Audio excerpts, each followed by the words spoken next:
Hi, everyone. My name's Kira Cruz. I'm the head coach of Lakeland Hills YMCA Swim Team. And I just wanted to touch base with everyone before we start up our practice on Monday, September 13th. That'll be the first day for all of our scheduled practices. Some will be starting on Tuesday, so don't be nervous, just follow your schedule. But we do have some protocols that I just wanted to go over with you. So some of the protocols we're following are going to be familiar for those of you that were with us last year. So please make sure that you're following along because some things have changed. And if you're new to the program, everything is kind of laid out here. You can always go back and look at things if you had a question about something, but we're asking athletes to shower at home. The pool should not be their bath.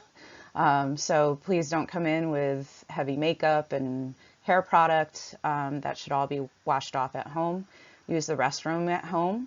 Arrive no earlier than 5 to 10 minutes prior to a practice start time. If you are earlier than that, please stay in your car. We ask that everyone wear a face mask until they're instructed by the coaches to remove them. Swimmers should wear a suit to and from practice. We are not using the locker rooms. It's just too difficult to have swimmers social distance with the numbers that we have in our practice groups and transitioning from one group to the other. Please be sure to wear shoes and sandals or appropriate footwear for the weather. We don't want people coming and going in bare feet. Swimmers should be following the coach's instructions as to where they need to be going, whether it's the balcony or on the deck under the balcony. And when they should be removing their face masks. We have the same expectations in regards to attendance and effort. As I mentioned, or I haven't mentioned, sorry, unfortunately we're not able to accommodate practice makeup requests. We need to keep the athletes safe by keeping everyone contained in their practice groups, so we can't interchange our practices. So we have multiple sites where we'll be having practices.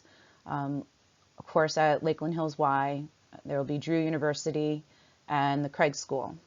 So for LHY, swimmers are to enter via the main entrance, scan their membership card, and then proceed down the hallway to the left of the desk. Do not go straight towards the locker rooms.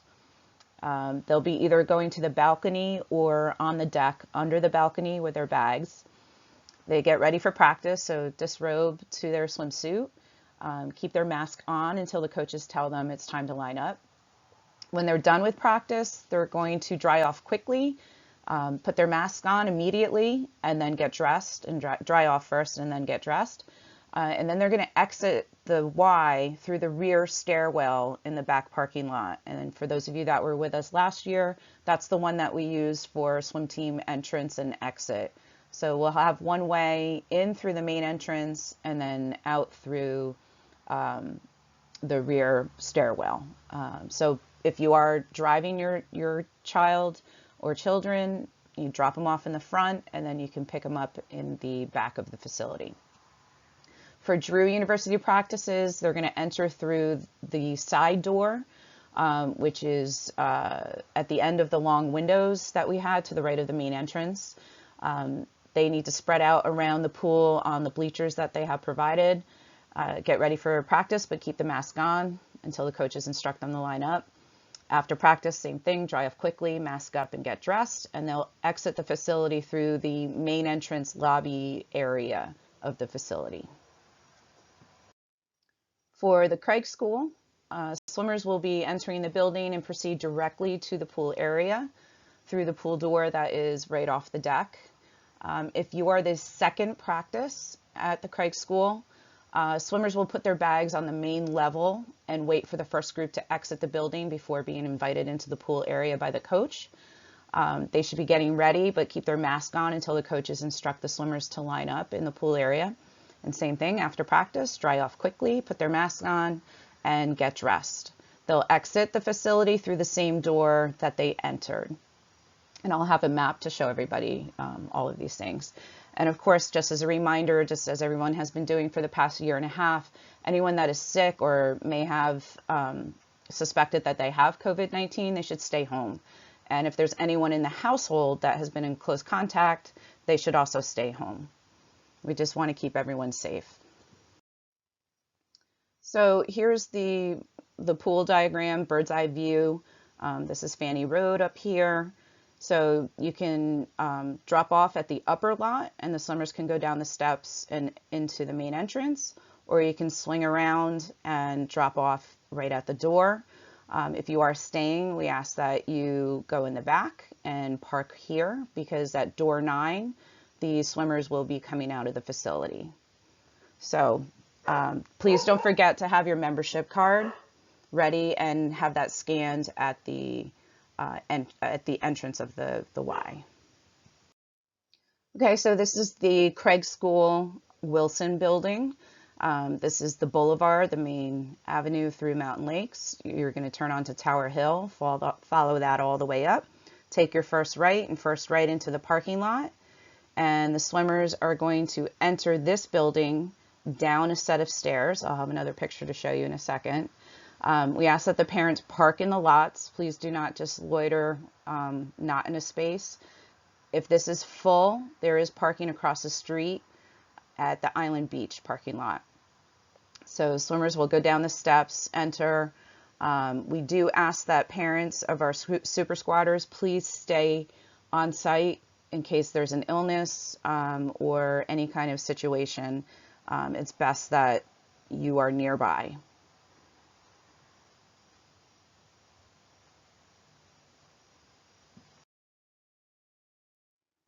And this is another shot of the Craig School Wilson building, and this is where the swimmers will be going into and out of the facility. So they'll go through this door, and then to their left is where the pool is located. It's just about 10 feet from that door. All right, and this is Drew University. The address is 36 Madison Ave, but I wouldn't use that if you haven't been to Drew before. You could plug in the university bookstore. That would get you to the right place in their campus. So coming off of Madison Ave, you want to turn onto Lancaster Road, and there's a guardhouse. This is my handy dandy guardhouse icon. Just stop there, let them know that you're here for swim team. They'll let you proceed on by. You'll go straight ahead to the back parking lot here. At the very end of the parking lot, you'll see the Simon Athletic Center, building number 41, where there are X's up here, or the plus sign is located. That's where you can drop off and pick up your swimmers, but please do not hang out in this fire lane up here. Security will come along and you will get ticketed. So there's plenty of parking. You can see here, if there is an event going on and the parking lot happens to be full, overflow parking can come down here. It's a longer walk, but if you're parking and you're driving carpool, you can just hang out here. Swimmers will be entering the facility along the side of the building. This is all windows of the pool area, and they'll enter in here. We may have to use what they call the Live Safe app, which shows that it's a symptom checker that you would have to do daily and show them that you've passed all of the symptom checkers. Not 100% on that, but that's what we've been doing while using the pool there the past few months. So swimmers will enter here, and then after practice, they'll come out closer to where the plus sign is here in the main entrance. There's a slew of doors. They'll come out of that. So just to get ahead of some of the questions that some of you may have, last year we could not permit anyone that was showing up late to attend practice because we had to do a symptom check and temperature screen. We are not doing that. We're a year and a half into this pandemic, and if you're not familiar with the signs and symptoms, please get familiar with it. If your child is not feeling well for any reason, please keep them home. If for some reason you get stuck in traffic and there's a problem getting to practice on time, please have your swimmer come in, but not rushing through. They need to go through all the steps that I just explained at each of the facilities. The only exception is at Craig School. If any swimmer is late there, we are not able to accept them into the practice. Once the doors close, they are closed, and we do not have a door monitor. Why can't the swimmers use the locker rooms? It's extremely difficult to monitor 60 swimmers in and out of a very small area with not a lot of airflow. So, and to make sure they're wearing their masks at the right time. If they're on deck or in the pool balcony, we can remind them about the face mask, putting them on right away, drying off, and exiting the facility quickly. So for the time being, we are not using the locker rooms. There is a bathroom on deck that swimmers can use if they need to utilize the bathroom, but again, we encourage all of that to be happening at home as much as possible. Regarding risk, there is some risk, but it is low, especially being in a chlorinated pool, and we have really good airflow in the pool area. So swimmers are relatively safe. Again, there is some risk. We can't guarantee it. For parents and spectators, are you allowed in the facilities? Unfortunately, no. If you are going to work out while your child is practicing, that is fine, but you're not permitted to come into the balcony area or on deck. We're just trying to keep the traffic as low as possible and controlling what we can. Okay, and continuing on regarding carpooling, I'm not going to manage it. You can decide what you need to for the the best decision for your family. We discourage it. If you are doing it, I recommend face masks, but that is up to you. Where to park at LHY, park in the back, since the swimmers will be exiting the facility in the back. I prefer that you're back there with them as they exit instead of having them run around to the front of the building. At the Craig School, park in the school lot in a space, or if there was crowded there and there weren't any spaces available, you could go to Island Beach across the boulevard and park there. Do not block any parked cars, please. And then at Drew, any space in the lot reserved not for a special vehicle, and no loitering in the fire lane in front of the building. Security will come through and they'll ticket you. Schedules, when will the practices start? What time will they be? As I mentioned, we're starting on Monday, September 13th. We're very excited to get back in. But just like last year, we need to keep in mind we need to be flexible, and the schedule may be fluid. Hopefully, we're going to trend in the correct direction, but as of late, we have not been doing that as a state. So we just need to be flexible and be able to pivot as necessary. I know a big question for a lot of people are what's going to happen with the meets and competitions. Last year, we were able to provide several in-house competitions, and swimmers that had Y Nationals were able to go to a regional meet in the short course season, and then a long course season, and Eastern Zones was able to happen. So I think we can make things happen. It's just a matter of numbers and bodies. So as of now, there's not going to be a formal dual meet schedule where we go against another Y with part of our team. So if you're new to the team, we divide our entire team into two boys teams, A and B, and then the girls have typically been in an A, B, and C. We may just be in A and B this year if we decide to do something, but we'll coordinate with other teams to see what we could do to verse someone else in a safe environment. Another question that I know is floating around is what about championships? So as of now, the league is working on scheduling championship meets. Qualifying times will be changing for the New Jersey Y Championships. We are anticipating having them. We're working on a schedule. We're working on host teams. We are slated to host Silvers. Silvers typically happens in February, but this year, due to problems with some of the college campuses not being open, it looks like we'll be hosting Silvers the first weekend in March. I believe it's March 4th through the 6th. It's Friday through Sunday. And then Y States, I believe, will be the following Thursday through Sunday at Franklin and Marshall in Lancaster, Pennsylvania for 13 and overs. Yes, Silvers will be a weekend after what typically is the weekend for 12 and under states. it is what it is. So again, nothing is concrete yet. We're hoping to be able to have these meets, but a lot needs to happen in order for us to move in that direction. What are the protocols? I've been asked that of these meets. If 12 and unders are going to be able to attend, I have no idea. As I get information, I will be passing that on to you. So it is to be determined. Face masks will definitely be part of the equation. And like we did last year, our swimmers wore their face masks and brought a baggie to the blocks with them. That's what I see happening this year as well. Will there be meets at Rutgers and Princeton, since a lot of our big invitationals and some championship meets are held there? Most likely no, at least through December is what I've been told. I don't know going forward what these universities plan, but I know they're trying to keep non-university students and faculty and staff members, non-members off of their campus. So this is another big question, and this is the most recent data that I've obtained from the state of New Jersey COVID hub.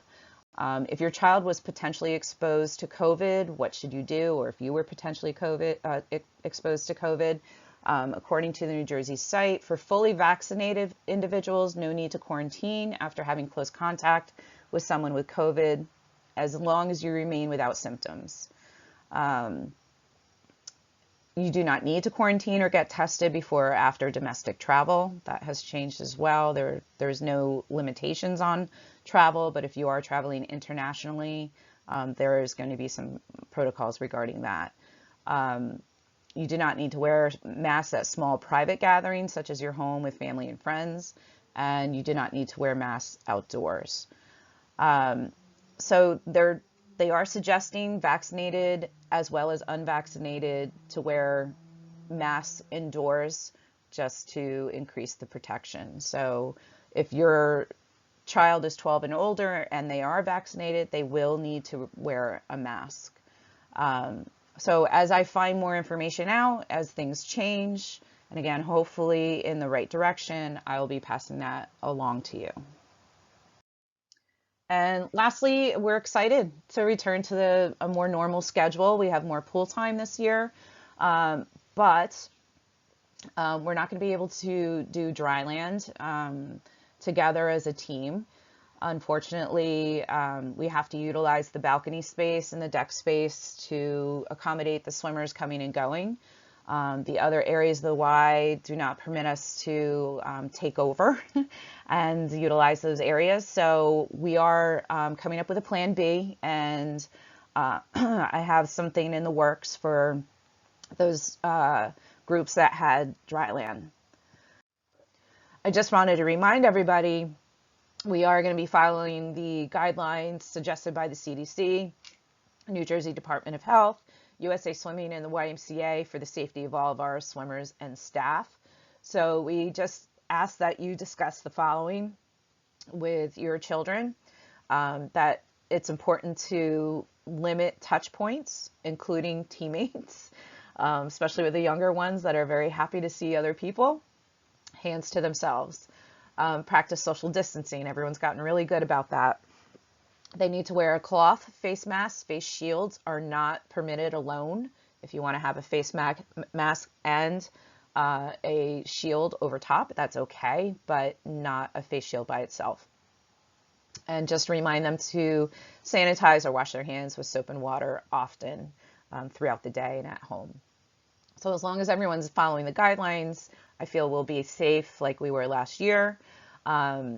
If a swimmer is not able to follow the protocols and the guidelines and the coach's instructions, we may, and it happens several times, we may ask the swimmer not to return.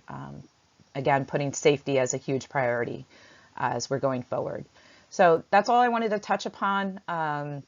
Thank you so much for your time. If you have any questions, please feel free to email me. Please note that not all of the coaches have the same email address. Mine ends in lhymca.com. It's Keira, K-E-I-R-A-C, at lhymca.com. A lot of the coaches have lhyswim.com as their email. and some have their personal. So please be sure to use the link on our website. If you find the coaches page, you'll be able to contact them directly. All right. Thanks for your time. Thanks, and I look forward to seeing you soon.